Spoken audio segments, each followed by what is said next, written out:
dude never asked me to compromise my integrity. The first thing I told him, bro, I'm not snitching on nobody. I told him that for real. I'm telling you, if this is where this heading, I'm not going to do that. And so, we can stop this right now. They never asked me to compromise my integrity. The only thing they asked me to do was get better for my family. There's hope for my city. We are the chosen ones. We are the light, reflecting His only Son. All right. Welcome to Hope for My City. We're so glad that you tuned in with us today. Me and my co-host here, say hello. Hello, everybody. Who are you? I'm Chief David Williams, Waco ISD Police Department. Say that with your chest. With my chest out. That's right. Well, we have two guests, man, that we're excited to have with us today from our community. The first one I want to introduce is Chet Long. I should say Commander Chet Long.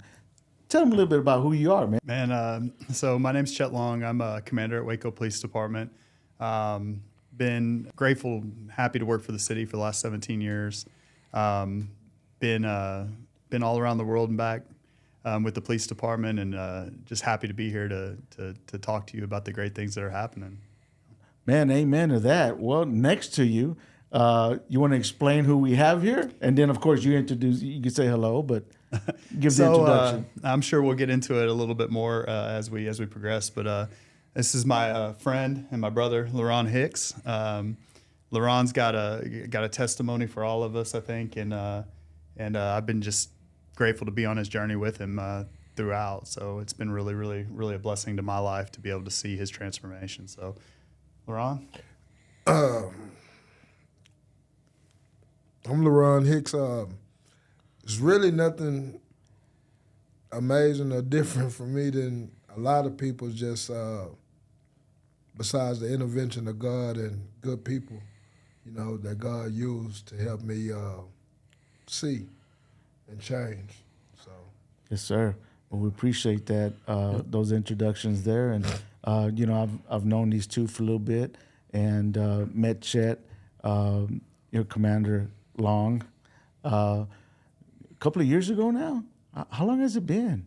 I've been sober 3 years. You know him, dude. It's probably been like 4 or 5 now. Oh my goodness! Yeah. So it's been a little bit. It's been a bit, man. And then I was introduced to Laron, in those early times, and it's been a blessing to get to know him and both of them, obviously. And there's a great story to tell from these two here, both individually but even collectively together. And so that's what we're here to do. So, let's start off with you, Chet. Tell us about a snapshot of where you come from up into this point. So, yeah, so I guess going back to being a kid, I grew up in a broken home. My father was an alcoholic drug addict. He didn't really have much part of my life. My mom left to make a life in Texas when I was out in California at one point. Was born and raised in California at first. She left to move to Texas and kind of made a life with her and my stepfather, and then came to get me right before kind of school age, and I came to Texas. On and off, had a relationship, kind of a poor relationship with my dad, my real father. He was, like I said, an alcoholic drug addict. Spent many years doing that.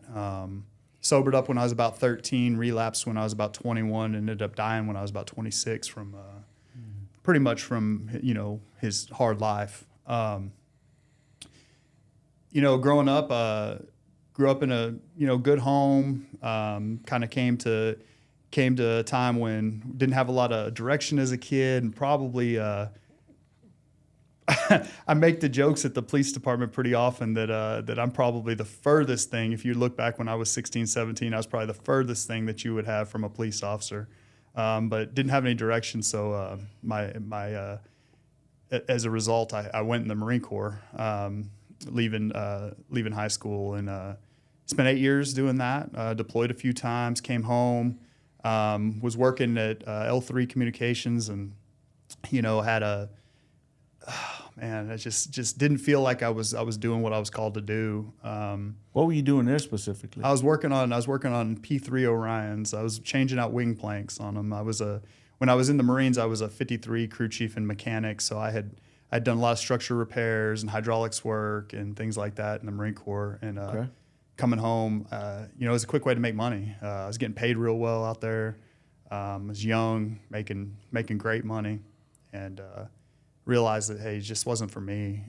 Wasn't my calling. I found out that the police department was hiring, and I remember I had a friend who told me, said, hey, I'm going to go down there and take this test for the police department. I said, man, I can't be a cop. I said, no, once they know all of these things, it's like, I'll never get hired, but I ain't got nothing to lose. I'll go take the test with you. And I ended up hired and he didn't. So I joined the police academy, and the rest is history now. After joining the police department, I realized probably in my first couple of weeks, like I'd have done it for free. I was excited, I was hungry, and learned a lot. And as I went out there, basically, I wanted to put bad guys in jail. That was my sole focus. I loved playing the chase. Got really into dope, guns, money. The wanted felons. It just became kind of my passion, and pretty much every step that I took in the police department, up until probably about five or 6 years ago, was really about that. I went from worked in our street crimes unit to narcotics, to the U.S. Marshal Task Force, and then later took a promotion as a sergeant, and was asked to start the career criminal supervision or apprehension and supervision team. And my story, I think, with my change, and kind of after watching, listening to some of the other podcasts and watching, Chief Victorian talked a little bit about maturity as a police officer, and I'll tell you, I think that kind of started when I was in narcotics. I started working with people who didn't grow up like me, didn't look like me, grew up in different places, and their lives kind of just still stuck in these places. And started working with just different people, talking to people, and realizing, man, like people are salvageable, And for a long time, I thought it was just kind of what we did was we just put these people away where you didn't find them anymore, And so I kind of started seeing it there, and I started thinking to myself. I remember coming home and telling my wife at one point, like, if I could just save one person, if like just one person come out of this from what I had done. And I heard a lot from some of the older officers, that were saying, man, it's kind of a pipe dream, right? Well, as I went through it, I kept going, and I took that promotion, several years later to sergeant, and I was asked to start this unit, the career criminal unit, basically. And at first, I think that the model is that we were going to go out, and I was going to, I was coming off the Marshal Task Force, and they're like, hey, we want you to go out here and grab them up, man, and, get them off the street, because, they're the ones that are causing the problems, focusing on that top 10%, 10% of the criminal element that's committing 90% of the crime out there. And, I was blessed to get this matrix at one point, and it was based on, statistics of number of arrests. And I get the matrix, and I look at the first name, and the first name on the list was Laron Hicks. And what do you mean? Explain matrix. What do you mean by that? So basically, it was they had used statistics of number of arrests, basically, I could set the parameters on how long I would look back, and through that, I kept looking at. I would look at this list that basically had, the person who had been arrested the most time in the last year. And Laron, just lucky enough, hit the top of the list. And anyway. So he was one of the top dogs out there. Yeah. Well, and it's funny that you say that, top dogs. I was, when we first started looking at this, I was expecting, the top guys to be, robberies and shooters and guns and violence, and because that's really kind of, I think, in the beginning what they were thinking, like, oh, this is going to be right. I'm going to get these violent criminals off the street. Right. And I started looking at all these arrests that Laron had, and I'm like, man, this guy's an alcoholic. Like, he's an alcoholic and a drug addict. I was like, this ain't what I'm here for, right? He's just making bad choices. So at the time, I remember going to the I had to go kind of at this point. It was a transition for our now assistant city manager Ryan Holt, and it was his transition time, and he was now over at the city manager's office, and it was kind of his brainchild, like this group was. And I went over to him and I said, hey, I was like, what do you want me to do with this? This isn't what I was thinking. I ain't gonna go kick this guy's door in for a bottle of beer, Yeah. What do you want me to do with this? And he said, I want you to do something with them too. Can you get them hooked up with like some kind of treatment or social work or whatever?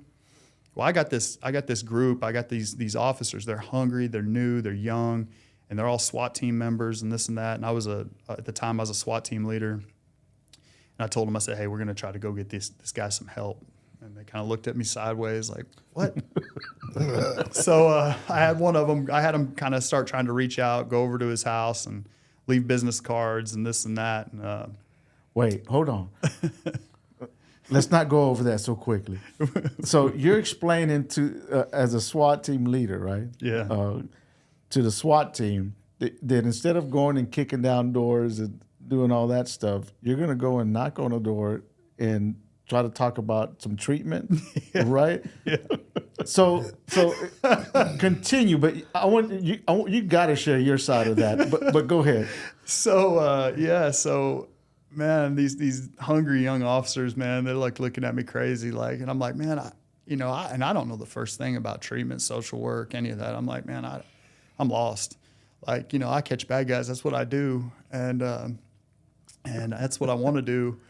And anyway, yeah. So they go and they put a business card in his door one day, and one of my officers, I guess, on the back of it, and he'll probably tell the story a little bit differently, but it says, hey, we want to help you.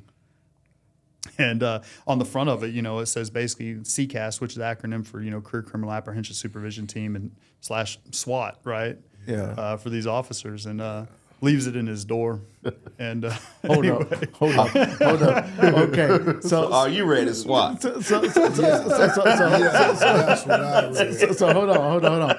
Now I want you to get to this point where he just stopped at, where they knocked at the door, left the card. But before we do that, now you introduce yourself as far as your story, who you've been, all the way up until that point. Take us there to that part of the story, right? Okay. So I'm Laron Hicks. I'm 48 years old. I probably drank and drugged better part of 3+ decades for sure. How would I? That's 3+ decades, right? Yeah, 3+ decades. At least 3 different TDC numbers, multiple treatments, and multiple jail stints. I mean, the whole gamut. What does that mean to have, for the people who don't know, 3 different numbers?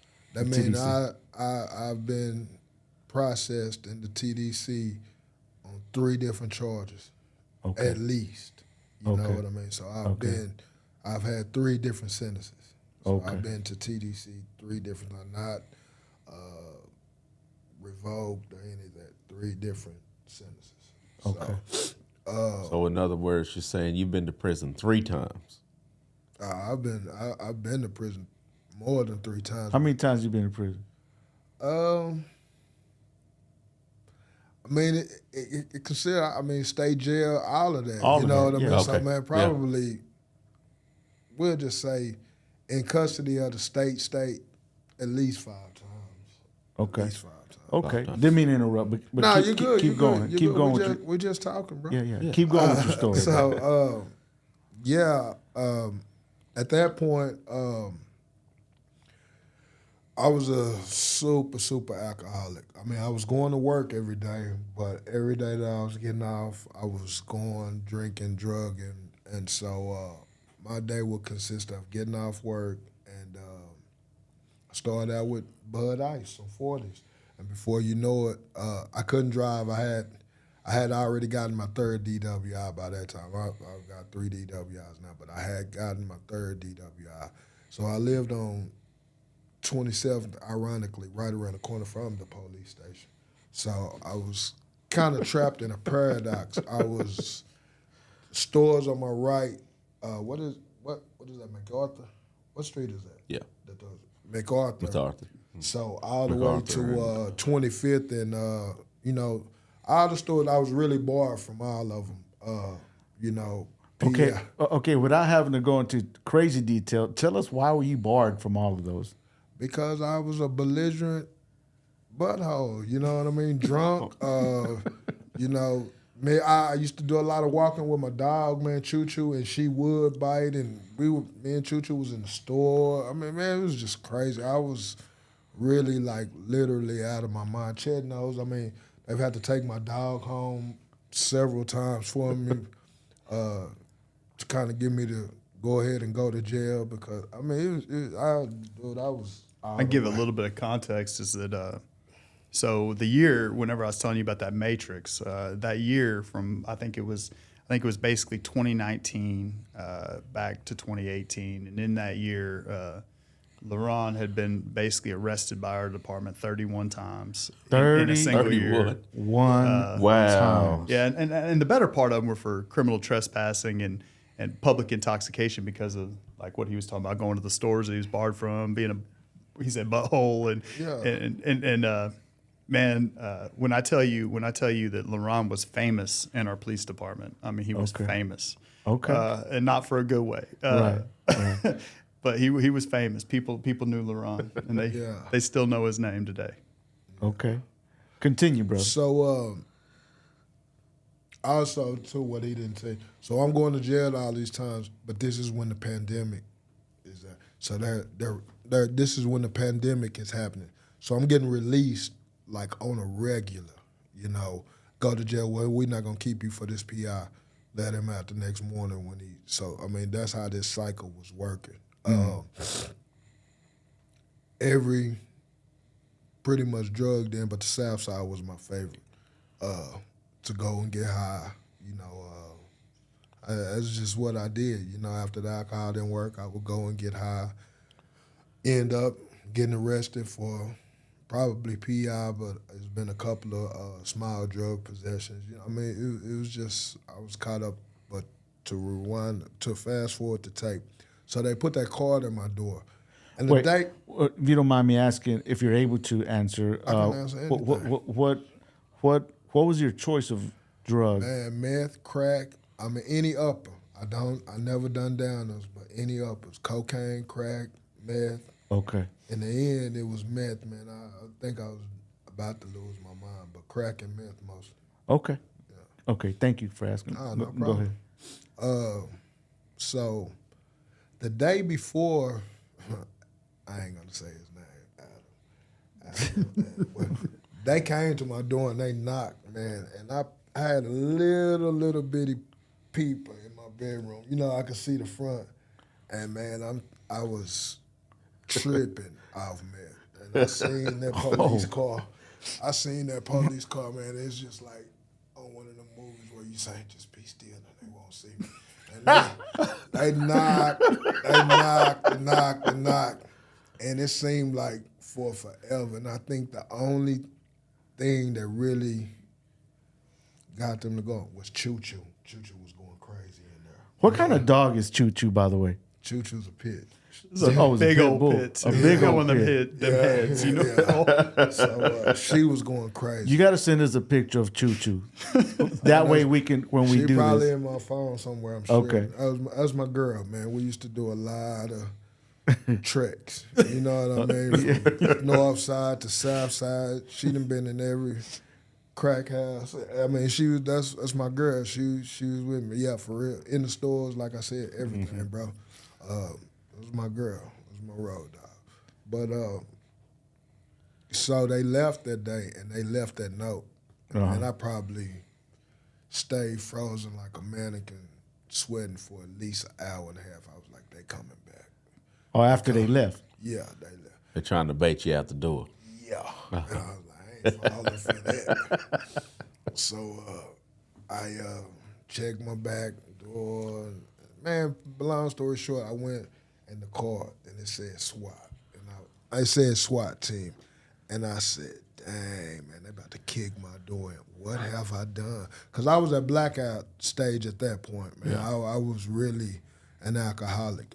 Drugs came along, but alcohol was really my vice. Can you explain the blackout stage? Man, I would just drink so much and just ultimately forget what I had done the night before. Okay. Man, I've been arrested and wake up in jail like, damn, how did I get here? Right. Okay. You know what I mean? What happened? So I was at that stage every day. I saw that card, and really the thing that ran through my mind was they about to kick my door, but I couldn't figure out what have I done. So I was thinking about running. Then I was like, man, I got my son here, my wife, and Choo-Choo. I was like, they definitely gonna kill her this time. Because, I mean, she will bite, and I know a couple of times they wanted to kill her. I pleaded with her. He had some good officers that knew me, and, you know, I had one officer I know he was going to shoot her. And so they knew her. They knew she would bite, so I just was like, man, I got to go up here because I'm going to run in here with my baby, my wife, and if they come through this door, she's going to freak out. How old was your son at the time? 8 now. He's 5. 5. I think that's what you told me. 3 years. 4 or 5. Okay. When 5 when this happened. So yeah, and I don't even know. I didn't call him back then. I went to jail again. Okay. Drunk, and the JP told me. He said, "Hey, fella." What's JP for those? Justice of the Peace. I'm sorry. No, you're good. Or whoever set the bond, we'll just put it that way. He said, hey, fella, MHMR has reached out to you several times and you declined the offer. I'm going to tell you right now, you're costing the city a lot of money. The very next time you come to jail, they're going to set your bond to where you can't get out. So I got out that day and went straight to work, drunk. And by the grace of God, Chet and them came to my job. I was throwing trash in China Spring. So the SWAT team not only went to your door, knocking on the door, peacefully, let's say, right at that time, right? In other words, they didn't kick down the door or come in through the windows. Right. And so here it is, the second time that you're engaging with them. The SWAT team is showing up to your workplace. Okay, I just want to make sure we set this right. Okay, go ahead. Yeah, they came to I was on the route. So I know y'all had to go to my job to find out where I was. So they came on the route, and I was like, well, there ain't no running from it. And they offered me some help. I talked to a lady named Dorothy from MHMR. I think Chet and them were partnered up with her, and we talked about it, kind of had a little consultation, and I agreed to the help. And the next day we met, they got me enrolled in Senate Corps. I had been to Senate Corps before 2 previous times. They got me enrolled in Senate Corps again, and but no, let's rewind the tape. I went and talked to him. So I'm gonna tell you what really was the catalyst for me to change.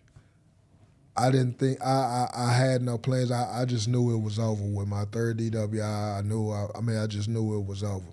Chet, the same story that he just told y'all about his dad, he told me that story. And I was showing them some pictures of some videos that my wife had took of my son when I was so drunk. I was in the bathtub, my son be on my back, just hit me, and I was just out of there. And he told me that story. He said, man, I want to tell you a story. And he told me the story about his dad, man, and it just, the floodgates came up, and I couldn't, because I didn't want that for my son. And the only thing, through his words, the only thing what I was envisioning was Bubba telling this same story. You know, my dad just, he wouldn't fight for me. He didn't care enough about me to fight. And so that's what did it. Yeah. And that's still my motivation to this day. I mean, not only for myself now, I mean, I got my own self-respect back, but I have to be honest with you. Bubba is that's my heartbeat. That's my total drive. That's all my thoughts are encompassed some kind of way with this dude. I love this dude. What's up? What are the feelings? How are you feeling at that time when you kind of got like an aha moment, when it just hit you? Well, it was those videos. I felt like a failure. You know what I mean? You got your 5-year-old kid, you're in such a drunken stupor. And, you know, not only the times he seen me come home, and, I mean, he's a very intuitive kid. Okay. So he would know when I was spooked, you know what I mean? I mean, he knew all of that. Tell his mama, don't look at him. Just come here, mama. Don't look at him. Yeah, I mean, I wasn't violent or anything like that, but just my energy and my aura, bro, it was just preceding me. And so with that, but the same kid, when I was suffering,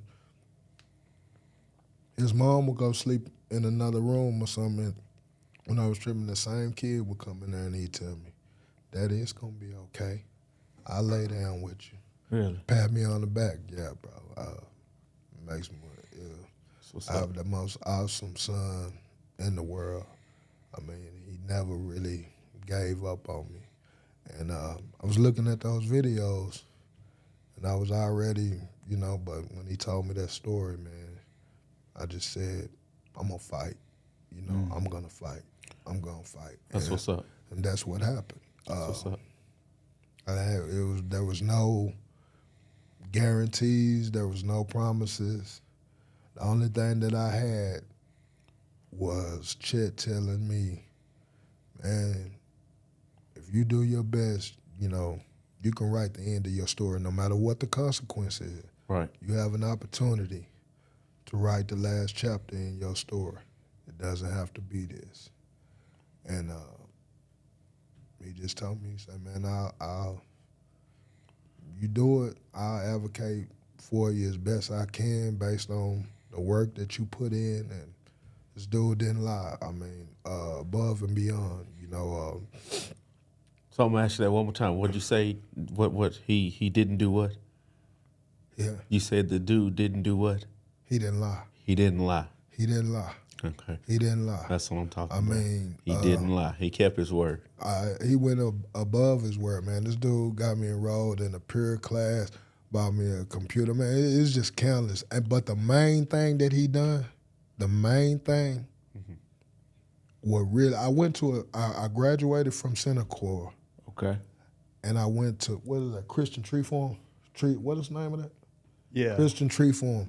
So I had an issue there, and I ended up leaving before the program was over. I called my wife to come get me, but she's smart. She called them. She was like, bro, you can't do that. So unbeknownst to me, she had called them. Mm-hmm. And so my casework on that at that time, it wasn't Chet. It was a guy named David. Okay. And David was the most black and white. I don't know any kind of personal stuff. I don't deal with personal stuff. I deal with facts. And for real, I mean, this dude, like, I mean, if it's not, if he ain't looking at it and that's what you're doing, then, bro, all the rest of that, he just wasn't that guy. And so I went to the store, and David pulled up. You want me to say his last name? No. No, I ain't going to say that. I shouldn't even said that. But David, he pulled up, and the first thing he asked me, he said, hey, it's like, what's going on? And I told him the situation. He said, man, let me ask you a question. I was like, what's up? You got any money? Like, yeah, I got some money. And I'm standing out in front of the store. And I pulled out, you know, I had a few dollars, probably like $100 or whatever. And I didn't even understand what the question was. But he said, hold on. Got on the phone and he called Chet. And this is the first time I seen this dude who doesn't do any to advocate for me. He's like, bro. He probably didn't say bro. He say Sarge all the time at that time. He say Sarge. He's standing out in front of the store. He haven't been drinking. He got a pocket full of money. He did. He did. That's what he told him. And so just say, hey, he told me what he said. He said, hey, take him home. And I told him, I said, man, I ain't going nowhere. I'm not gonna. He let me go home, and that's when I got involved with MH and more. But what I'm trying to say, what I'm leading to, he trusted me. Right. That's what solidified my fight and made me. He trusted me. When you weren't believing in yourself, he was believing in you. Man, I mean, I did believe in myself, but this dude didn't know me. David didn't know me. I mean, we'd only interacted 2 or 3 times. You know what I mean? They knew my story. We interacted a whole bunch of times.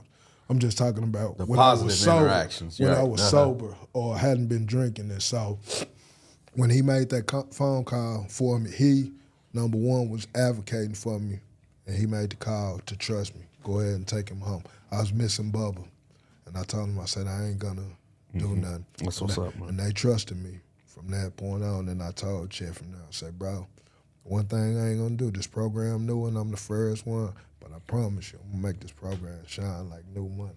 We did that. And we did that. And here we are, 3 years later, basically a life sentence at 45 later. You know, I'm on 10 years probation, but this dude and his team offered me a new lease on life, you know. And it wasn't just on that. The spiritual side. We connected on the spiritual level. It's my bro, man. And, that's what's up. Yeah. Well, Man, let me ask you. That's how you came into play. That's right. The spiritual side. That's right. You know? That's right. Yeah. And it was a blessing too, as well. You know, so let's talk about that. Like, man, what you just said, just right now. Well, what you've been saying this whole time, but just right now, of how this law enforcement officer right here, who is now commander, big dog, commander. I ain't nobody. Commander Long. I mean, he got all look over here on his chest. All the boys on there. All them boys. All the boys on there. Bro, hey, man, that's a big deal in law enforcement, right? Yeah. It is to achieve all those different things. Is that right, Chief? It is. And you know, how does that to you, like in your, you know, where you come from, right? Like, how do you get your mind wrapped around saying all the great things you've been able to say about this man and his team? We're talking about the SWAT team at the time. We're talking about law enforcement. We're talking about a leader in the PD. Is that easy or is that hard to still wrap your mind around for you? Well, not really, man, because I live in the spiritual realm, bro. Okay. I don't live in the physical realm. So I know, I grew up in church, so I knew that everything happened for a reason. Okay. And I knew from our conversations that God sent this dude. Okay. And he had what it took to reach me, bro. I wouldn't have done it had it not. I'm telling you, God, it's just, the timing was perfect, man. And he just gave the dude what it took to reach me, man. God probably told him, man, I want this dude. Yeah. Work with him. And not just that, bro. I mean, it's a lot of behind the scenes. This dude never asked me to compromise my integrity. The first thing I told him, bro, I'm not snitching on nobody. I told him that for real. I'm telling you, if this is where this heading, I'm not going to do that. And so, we can stop this right now. They never asked me to compromise my integrity. The only thing they asked me to do was get better for my family. But as this went on, bro, I mean, this dude shared so many conversations. And don't misconstrue it like me and Chet always see eye to eye, because we don't. Yeah. You know what I mean? We don't. We've had conversations where we're at a stalemate, bro. I don't see it that way, and you don't see it that way. You know what I mean? But we work through it. Man, it's just been crazy. But the one thing I can say, this dude never not picked up the phone. Him and my lawyer will probably tell you, when I was getting sober, bro, I was worse. You know what I mean? I'm talking about, bro, I'm calling. Hey, man, I'm at work. What you need? Nothing. I just wanted to talk to you. I just wanted to make sure you was all right. You at work? Yeah, you at work? Yeah. I mean, it was crazy, man. Him and my lawyer, I mean, they just, and the drug court, David Hodges. Okay. Amazing team, man. Amazing team. The Lord put a support system around me, man, that I couldn't fail, man. You know, because everyone that from MHMR, I mean, it just was crazy, man. None of these people were not ever not available for me. And I was checking their availability status on a regular. You can bet that. You know what I mean? Yeah. You know, because I didn't have any more friends, bro. I knew that so these were the only friends that I had or people that knew what I was going through, man, and they never let me down once. Can you speak to that about two things? Can you speak to, first, about not having any friends anymore, right? Right. What's going on there? But number two, did you ever also get any pushback because of your new friends? All the time, everybody thought I was low. You know what I mean? And I didn't care about that. You know, it's like the people. You know, some people would come to me. I worked on a trash truck too, man. So let me say this. So I was going back to the same places that I got high picking up trash. So they seeing me. Yeah, I had stops in the same places where I was going getting high. So they would see me, man, and some would be skeptical. Some would say little, and others were encouraging, man. I'm glad. Really? They used to call me McGregor. McGregor, I'm glad you off the dope, bro. I'm glad you not drinking, bro. That's what's up. You was going to die. Somebody was going to kill you. So it was a mixed bag, but when we were on TV, yeah, I heard a lot of, me and Chet, as you know, Chet and I did a couple of, you know, interviews on TV, and it was on the news or whatever. And I heard some things, and like I told him, bro, number one, you do the math. If I was working for the law, do you think I'd get on official FCC airwaves and broadcast? Right. And number two, you have to be where the dope is at to have any information. I mean, I'm a bad MF if I can sit in my house and know what you're doing way across town. So you do the math. But I know people just wanted to have something to say, man. You know, it was a lot of people didn't want to see my transformation, and that's all good, you know, because I left a lot of people alone. And for good reason, I still don't deal with it. I still don't really have no friends. I mean, I still call this dude and we chop it up on the regular. I mean, and this on the regular, you know. That's what's up. So why, you said earlier, you said none of that, you didn't care about none of that as far as the people speaking negative on that. Can you speak to that? Like, because when I was going through what I was going through, man, then none of them people really care about me. And you know, I was sober and my eyes were open to that, man. My obligation, let me reiterate again, is to Laron Hicks Jr., Bubba and his mama. My mama, she passed away. But my mama, my son, and my wife, besides this team, were the only people in the trenches before, during, and after that never wavered, ever wavered. You know, when I ran out of money, it was get out of here. You ain't got no money. You know what I mean? I couldn't go to half them people and ask for a weenie to eat if I was starving to death. If I didn't have no money, so that was pretty easy. okay. My loyalties didn't lie. I understood what the position we played, but that also happened with a lot of my so-called I thought were friends. You know, man. When I How so?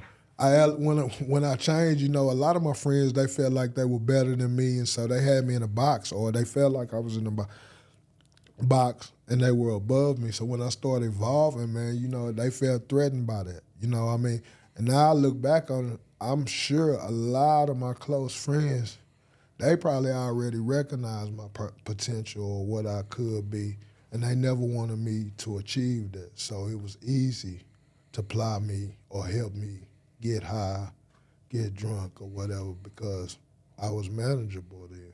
Mm-hmm. You know, I was manageable then. But now, bro, looking at the Phoenix.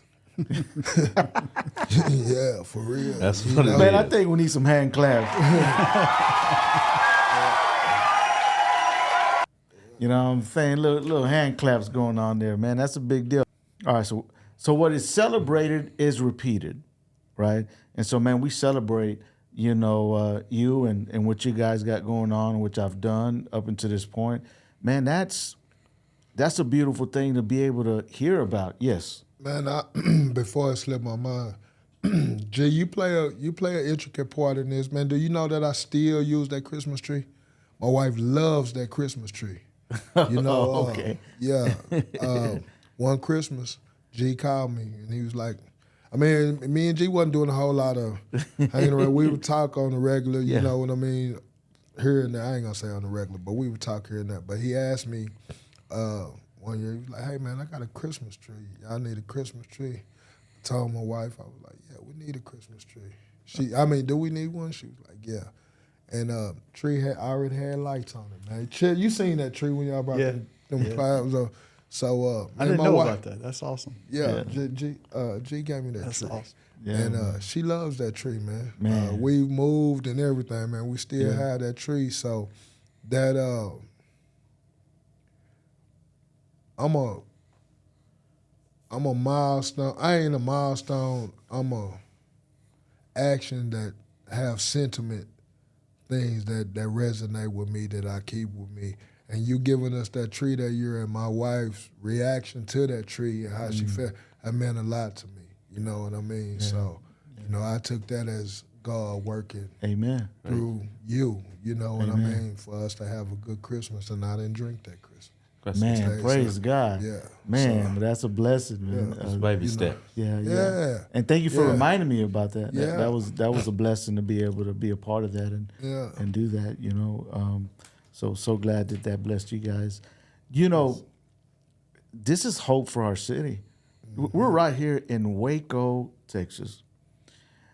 You've heard Laron just explain how he tapped into all the different resources that are right here in Waco, Texas. He chose to. He didn't have to. Nobody made him. They didn't kick down the door on him. Could have been that way, but it didn't happen that way. But Laron made a choice. You made a choice, bro, to tap into the resources that are right here in Waco to help you move forward despite the struggles you were in. And man, that's a beautiful thing, and you know, we're hoping that we can continue these type of stories, and to give you hope, the viewer, wherever you are in whatever city you're in, that man, this can happen with you guys too. I mean, we're all here. We can help point you in the right direction if you're here in the city or in Central Texas, or if not, if you're in another city. And I mean, if you're in law enforcement, we got law enforcement here that you can contact. We can connect you with, and you got folks here that you can get a hold of, and we can talk to how this can happen in your city if it's not, and if it is happening, man, we celebrate that too. And you know, let us know in the comment section. You know, message us and like, share, you know, all that stuff. And you know, we will continue. Let's continue.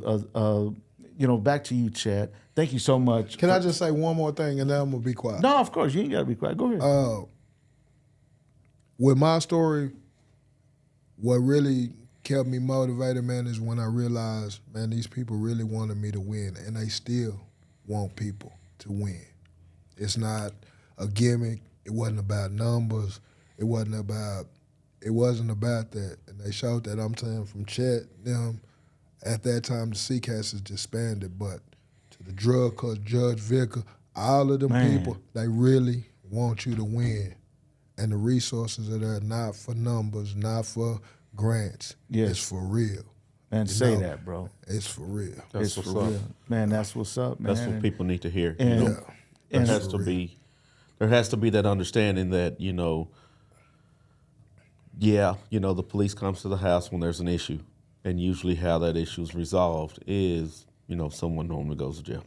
Okay, so that does put us in a bad spotlight, but it's awesome to hear your story and for people to understand that there's also a wraparound service that, that is offered to you.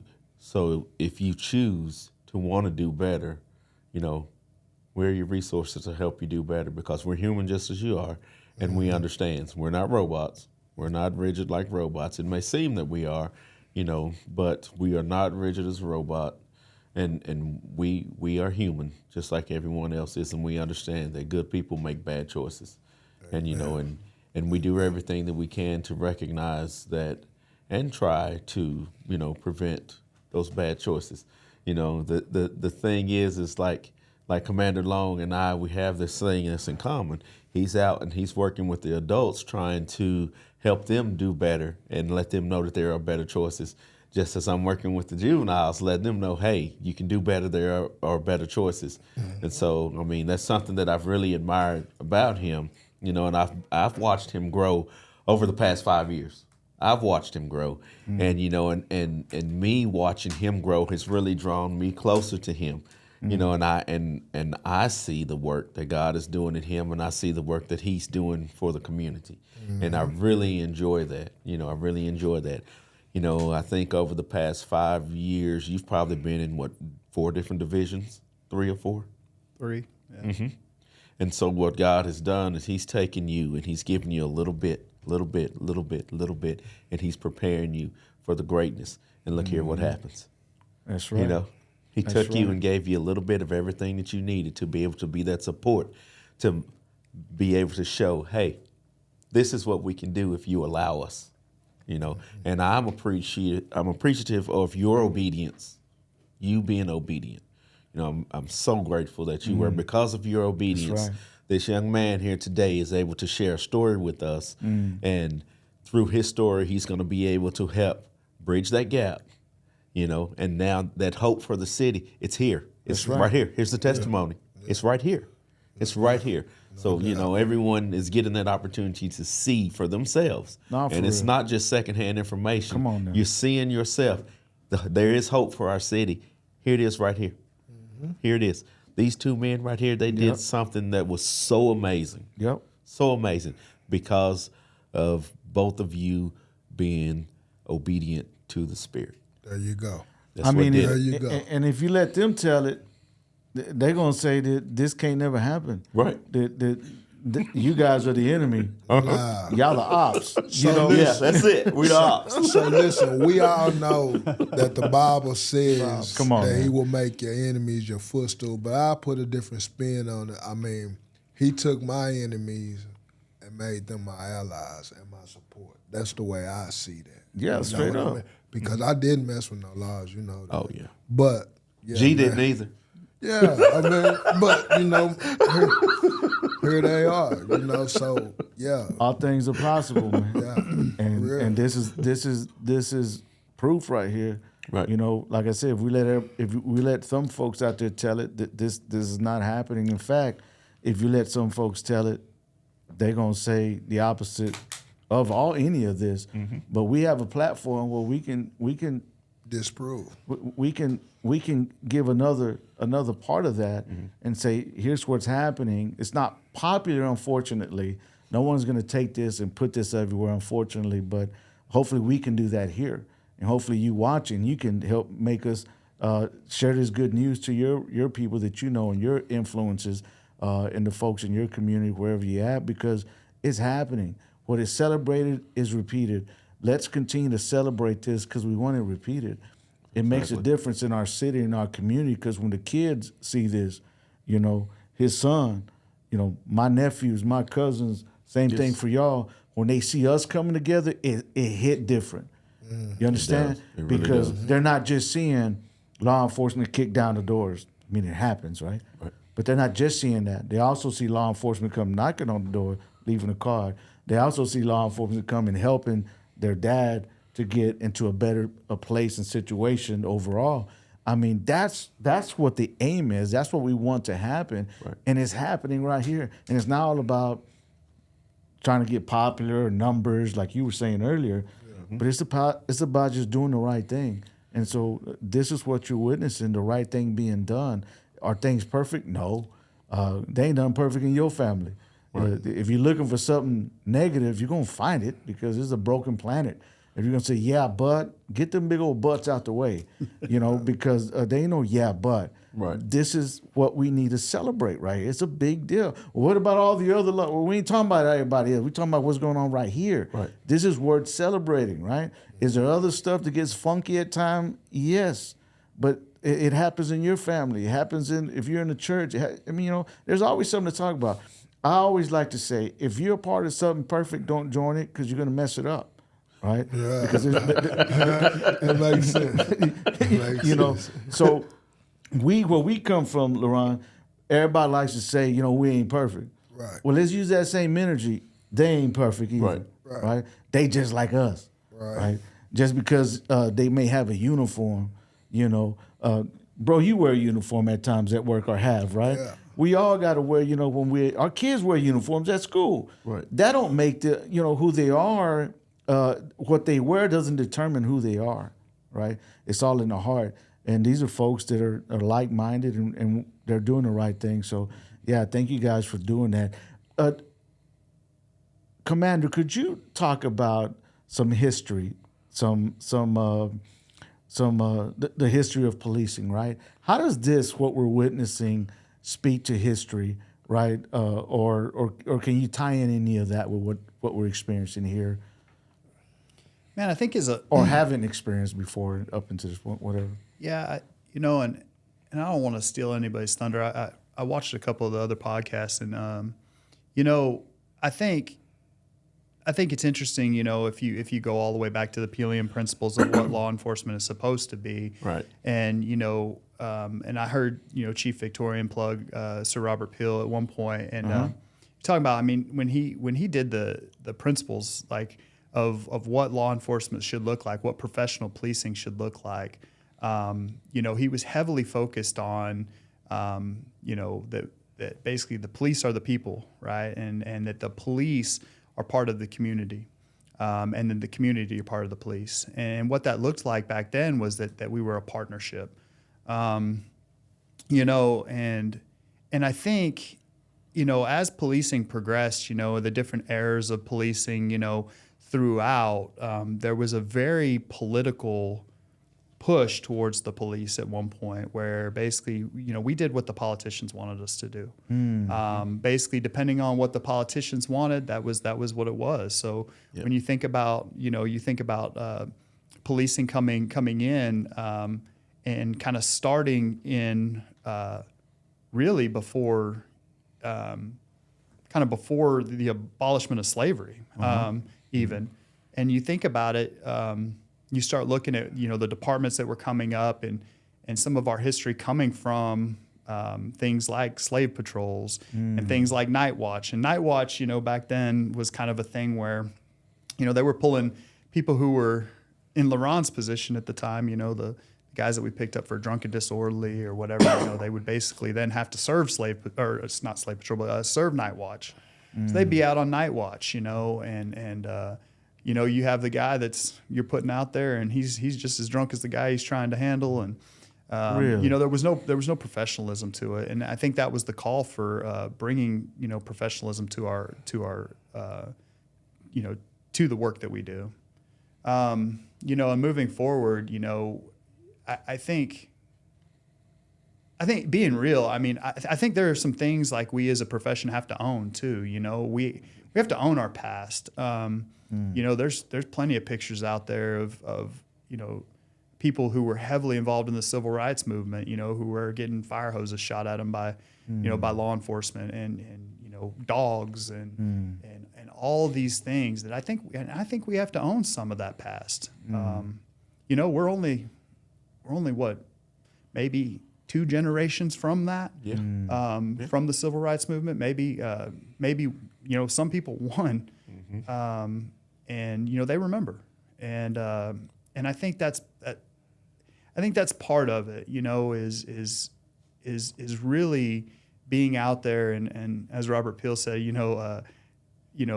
friendly, good humor, and being part of the community, and it's so much more about just being out here saying words. This has nothing to do with like, for me, I speak for myself in this, that this has nothing to do with,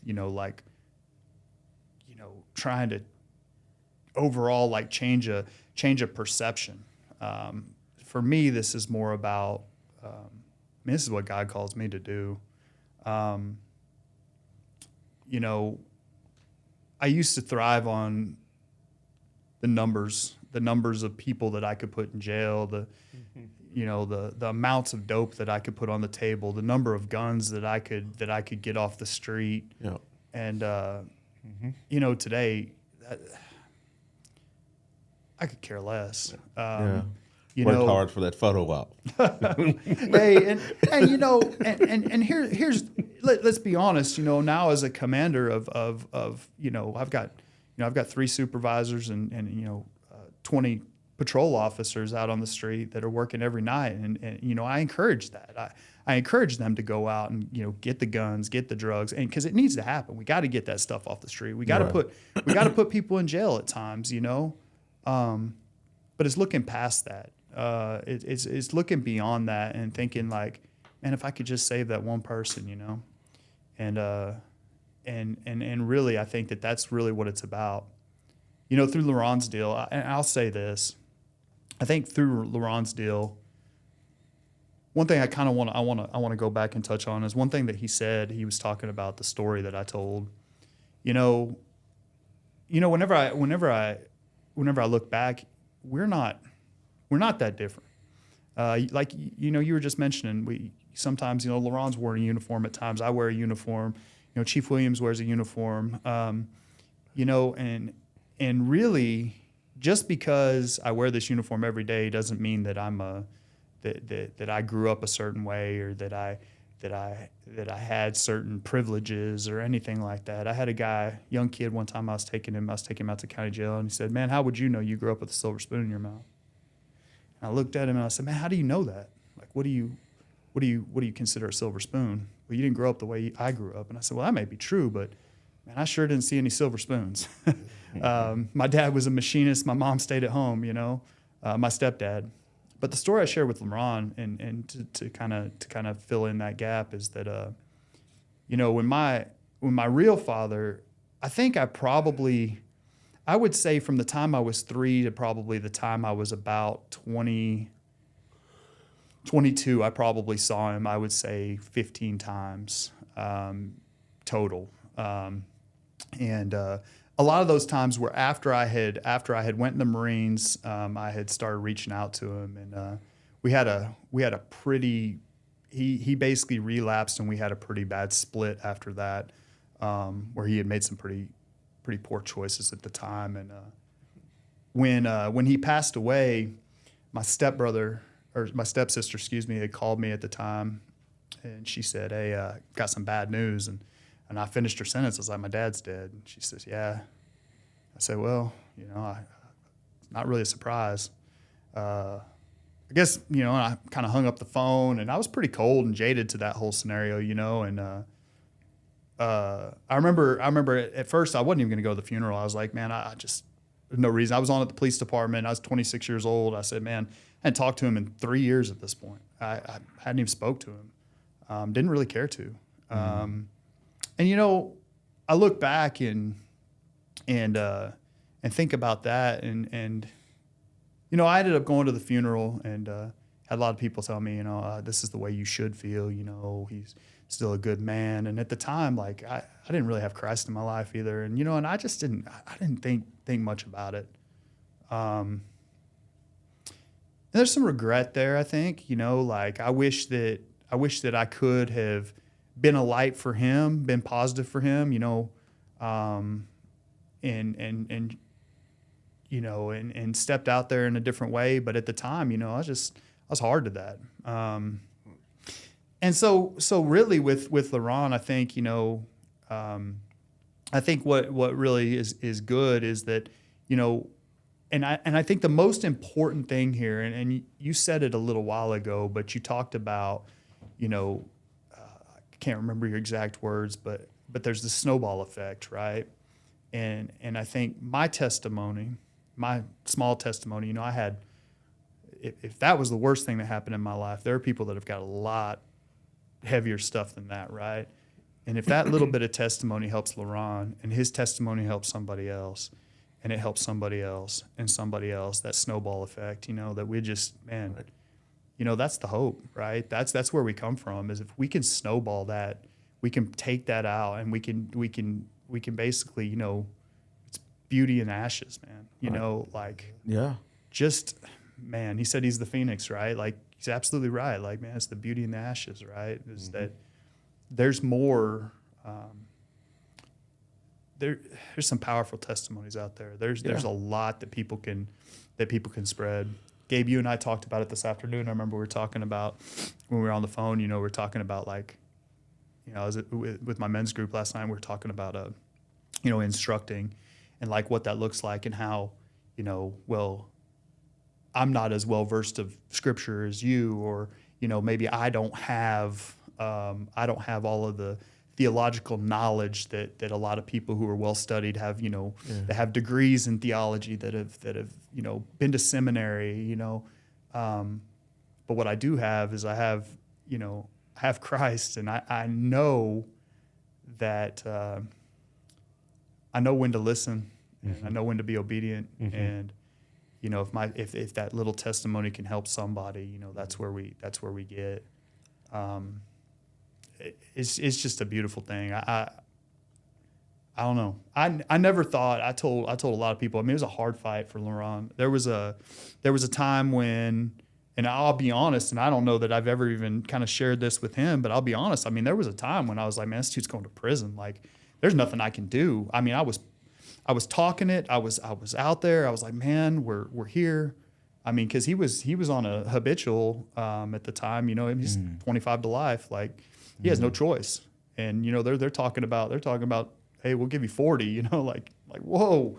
And I'm thinking to myself, I'm like, man, what is this really about? What is what we do really about? Because if it, one of my biggest argument at the time was like, is if we take somebody and he does everything, and at the time, he's got about 2 years clean, and man, this man has done everything, every single thing that he has been asked to do. He's changed his whole life. I mean, and what is the criminal justice system for? And there's all these different theories of criminal justice and the criminal justice system, and one of them, basically, one of them's rehabilitation. And I sat and I thought about it. I said, man, if our hope in criminal justice is to take a person, lock them up, and just put them away on a shelf somewhere where we don't see them, we don't have to see them, we don't have to deal with them, like, I don't want to be part of that. I want to be part of a system that basically rewards positive behavior. I think just like raising kids, I mean, anything, raising kids, you start raising a kiddo, and, if you do nothing but discipline bad behavior, they're never going to know what's good. Right. Like, what am I supposed to repeat? Exactly. Our system, if anybody out there thinks that prison's like the way to go, I mean, we have still to this day, and for the past, 40 years, I think we've had the same basic recidivism rate of about 85%. Yes. 85% in 5 years go back to prison. Exactly. 85%. I mean, 85%. You get out of prison, 5 years later, 85% chance you're going back. Wow. Yep. And I mean, Laron sits here. I mean, he's been to prison multiple times, right? Yeah. And he's that recidivism, right? But man, if there's a point where we could throw something out there and break that, nah, for real, we need to. And I don't know what it is. I don't know all the answers. I don't pretend to. I just know that if you would have asked me 5 years ago if I would have, been chopping it up with a multi-time convicted felon and talking to him on a daily basis and trying to help him through, help him walk his path in life, I never thought I'd be there. Mm-hmm. But let me get one thing straight, and I'm going to correct him real quick, is that man, I had nothing to do with his transformation. Ultimately, that man put in more work. He did the work. He did everything he needed to do. And that's God's work. This has nothing to do with me. He's wrong. I object. Man, he just don't know his faith. His faith and belief. Come on now. That I could do it. Was monumental. I tell him that he don't like to take the credit. But I guess like you said, it was times where I doubted, I second guessed, man, can I really do this? And but this dude's faith never wavered. At least when he was talking to me. I don't know what he thought when he got off the phone. Because when we look in the Bible, we find out that God, you'll find that he works through spit and mud, he works through a donkey, a rooster. But what you're going to find more consistently is that God works through people, to people, right? That's how God works and functions more often than not. Right. And so that's what we are experiencing here, right? And what is celebrated is repeated. So, Chet, we appreciate your humility there, but we're pushing back and saying, accept it because it's from God, right? From start to finish, it's from God. So accept the God that's in you through your obedience, as Chief Williams has already recognized. And for you out there, man, let God work through you too, and don't. It's good when you can feel comfortable being an instrument of God's work, right? Because that's what we are, Amen. Right? And so, man, you have been able to, right now, right here, sitting in that chair, you got into a home. Can you talk about that?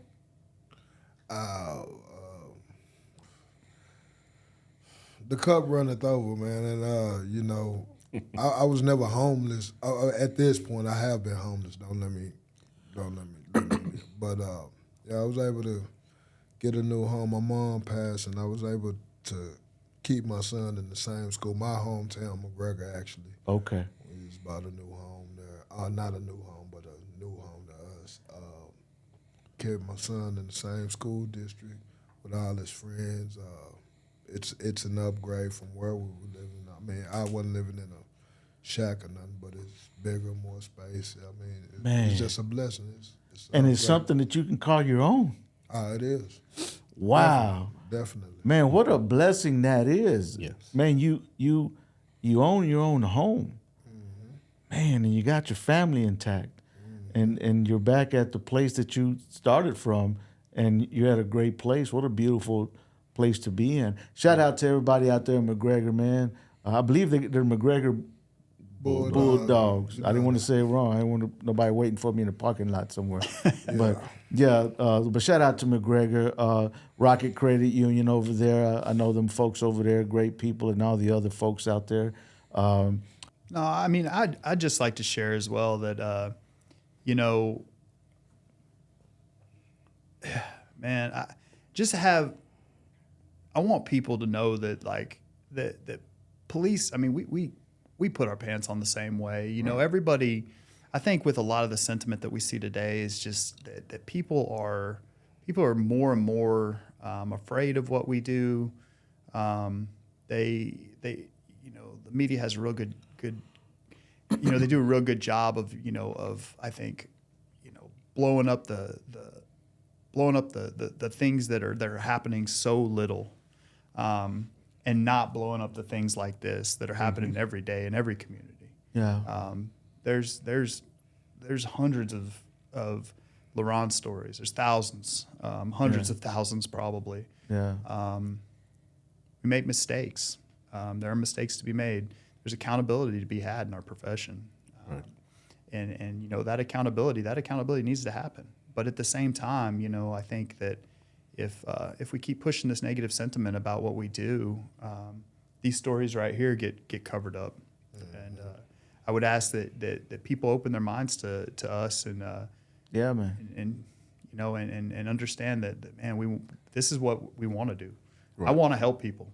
I ask every police officer, and I'll stop with this, but when I was teaching the police academy, I asked every police officer at the beginning of my 2-day instruction that I would give, why did you come here? Why do you want to be a police officer? And it's the same canned answer from every one of the students every time. So I want to help people. So all right, well, wait. We'll come to that at the end of the class.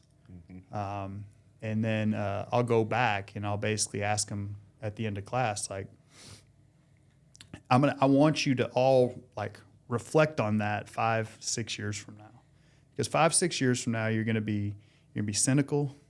You're gonna think there ain't no good people left in the world. That's right. You're gonna secluded yourself from all your family that does all the dirt or does something, and you're gonna say, man, I can't save anybody.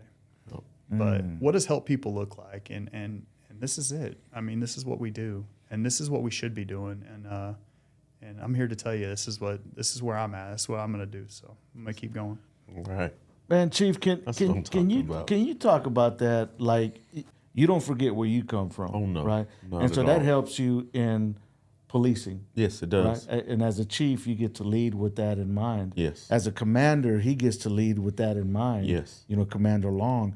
And as an individual, you know, my brother Laron here, he gets to lead with that in mind from being a civilian here in the community and saying, man, I have experienced something good, and I want to share that with other people, right? Same thing for me as a pastor. We can never act like our stuff don't stink, right?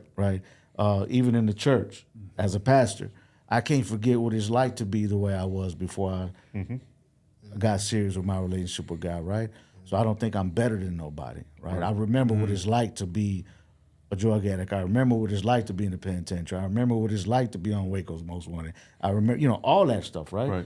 And so how important is that in policing, but for all of us to come together? Can you speak to that?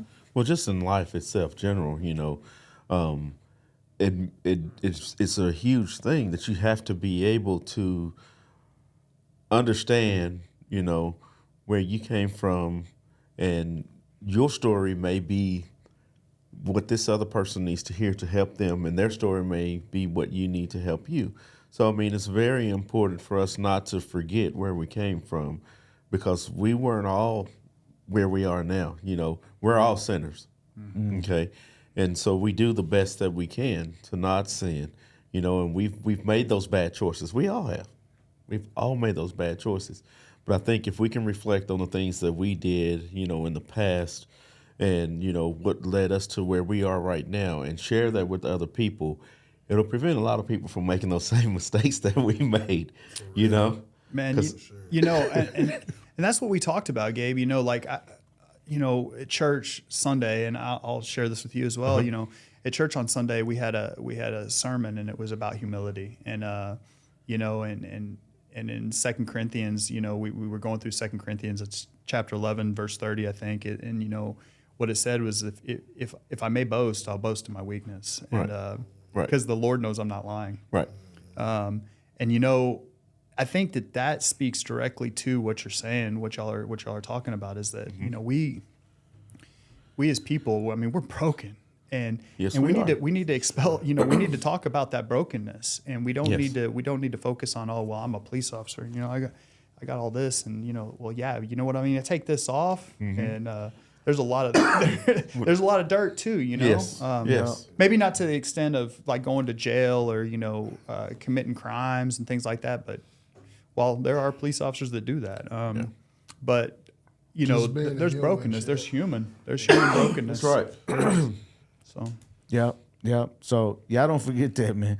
If you're in leadership out there doing anything, whether you're a teacher, a principal, I mean, whatever, an employer that has employees, or you're in supervision as an employee over others, man, don't forget that your stuff don't stink. Yeah. I mean, your stuff stink. Don't act like your stuff don't stink. Put yourself in other people's shoes. Now, I'm not saying we let people run all over us, but, you know, understand there's boundaries. But, man, just treat people with the dignity, the God-given dignity that they have to affirm them, man. And so God bless all you out there.